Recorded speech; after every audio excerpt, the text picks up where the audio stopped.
So I'd like to just ask those that are in the sales role, those that give presentations. How many of you give presentations, again, by show of hands? How many are actively promoting a product by giving presentations?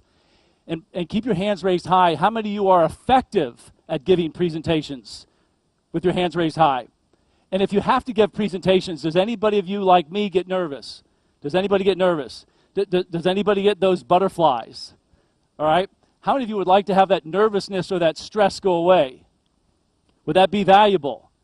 Now, let me ask you this question. How many of you have lost money in giving a presentation because you weren't effective from the front of the room? Anybody ever had that happen to you? Anybody lost sales because you weren't effective in being in front of people as a presenter? Anybody like me lose money? How much money have you lost? Has anybody lost in excess of, say, $5,000 from not being effective?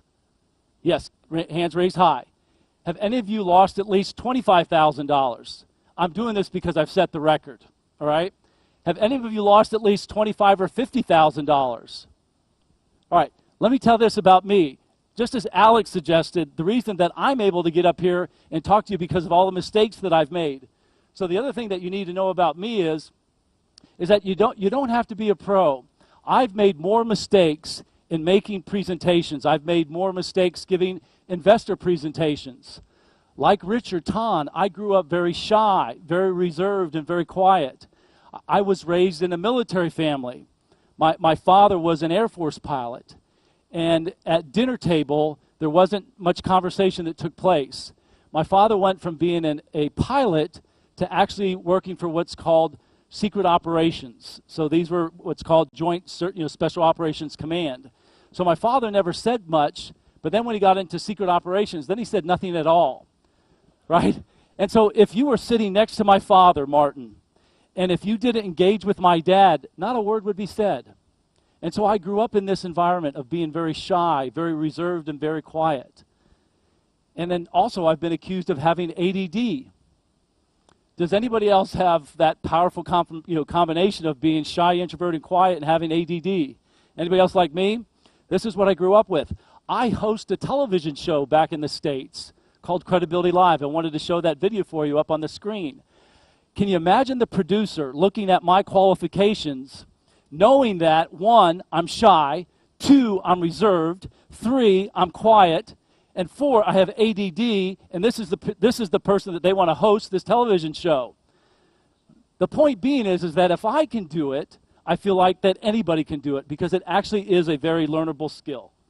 All right. This is the record that I lost.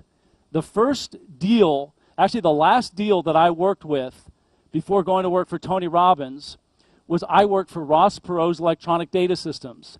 And my team and I had made a proposal to the United States government for $500 million to overhaul the way that the U.S. maintains all of its airplanes. So it was a very large, very significant opportunity.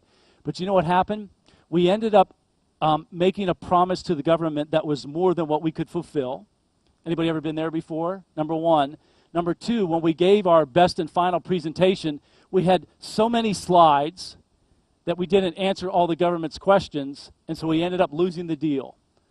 This was the last deal that I worked on at EDS, and it was at this point in my life that I knew that I had to make a change.